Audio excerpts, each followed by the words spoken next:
Dear students, in the previous video sessions, we have learnt about the Fourier representation for periodic signals. See, for periodic signals, to analyze periodic signals, we will be using Fourier series. So, for your syllabus, you had only the analog systems, that is continuous time signals. So, for that, we have learnt the continuous time Fourier series and their problems and some basic problems and their properties. Okay, and for discrete time Fourier series, only the definition you have understood. So there we learnt about the synthesis equation and analysis equation. So those two equations were used for converting time domain signal to frequency domain and from frequency domain back to the time domain. So there the frequency domain signals, okay, in the continuous time Fourier series were your x of k. Okay, so remember that notation.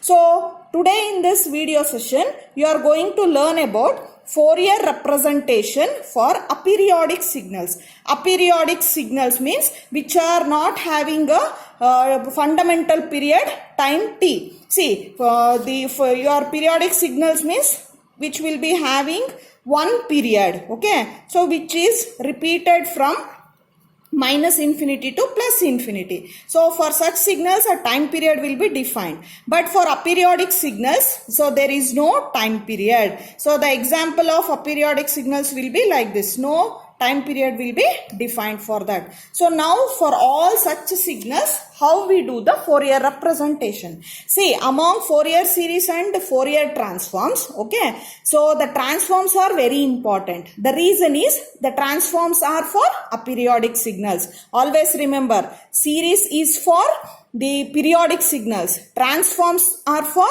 aperiodic signal, Fourier transforms. See, in our nature, all the signals are almost not almost, all are aperiodic. For example, you can take my speech. My speech is not periodic. It is aperiodic. So I am not repeating the same content. The data is continuously changing. So such signals are aperiodic signals. And in nature, your music, TV, weather signals, satellite signals, whatever you take, they are all aperiodic in nature. That's why it is very important to know the analysis of the aperiodic signal. So Fourier representation means already you know it is the weighted superposition. That means the input you are going to represent as a weighted superposition of complex exponentials. So here also if you go for the continuous time signals or analog systems, you have to know about the continuous time Fourier transforms. That means you will learn it as continuous time Fourier transforms. If it is for digital systems, you will learn it as discrete time Fourier transforms. See, all these topics will be covered under module 4. See, it's very simple.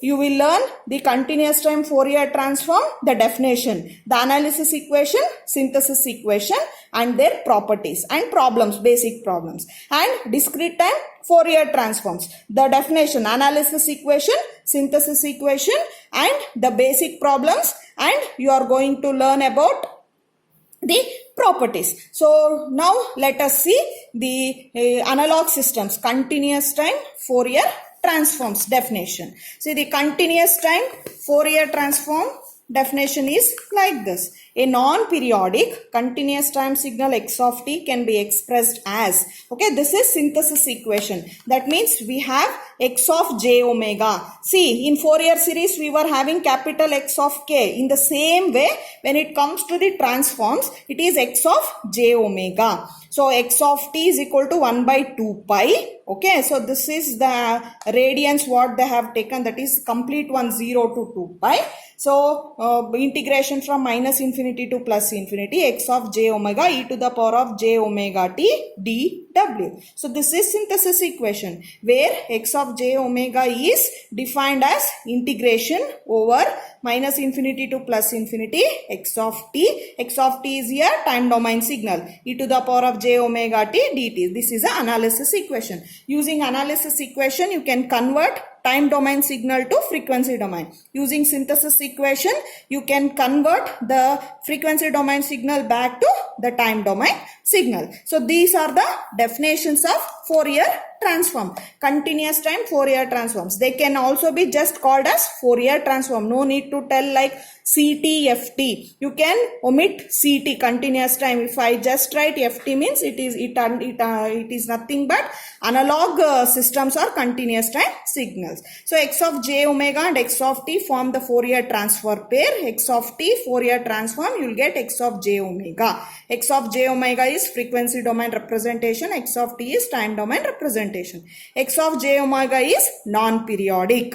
See, always you remember that. See, we had Fourier series, isn't it? Fourier series was for periodic signals. See, for the periodic signals, you have Fourier series, which is nothing but CTFS, and here you have discrete time Fourier series. Okay, here also you had what? Analysis equation and synthesis equation, that is the time domain signal and x of k. Okay, so here also you have x of n and x of k. Okay, see, for continuous time signals, okay, so this will be always non-periodic. But when it comes to discrete time, the transform is periodic. That you remember. Here this is also periodic, this is also periodic. Periodic, but the transform is non-periodic. Always remember the continuous time Fourier series. Okay, the coefficients are non-periodic. So when it comes to Fourier transform, so you have continuous time Fourier transform, discrete time Fourier transform. Here also you have x of t and here it is x of j omega. Here you have x of n and here instead of j omega we can just write this omega. This type of omega, inverted this represent the digital signal. Here also this transform frequency domain representation is non-periodic, but here this is periodic. But here your input signals, it is non-periodic or aperiodic. So this you should remember, and this is also a non-periodic. So non-periodic inputs, the Fourier coefficient, that is Fourier transform, is non-periodic, and when it comes to discrete time Fourier transform, the coefficients are periodic. And for Fourier series, the signal inputs are periodic. Okay, that means your x of t, because Fourier series will be done for only periodic. For continuous time systems, the frequency domain non-periodic and this is periodic. Okay, so that's why we have written x of j omega is non-periodic, and it is known as the spectrum of x of t. So we will learn the Dirichlet conditions. We have learnt also for your Fourier series. In the same way, existence of continuous time Fourier transform. Okay, so the same four conditions. X of t must be absolutely integrable. X of t must have a finite number of maxima and minima within a finite interval, with any finite interval. That means finite number of maximum and minimum values.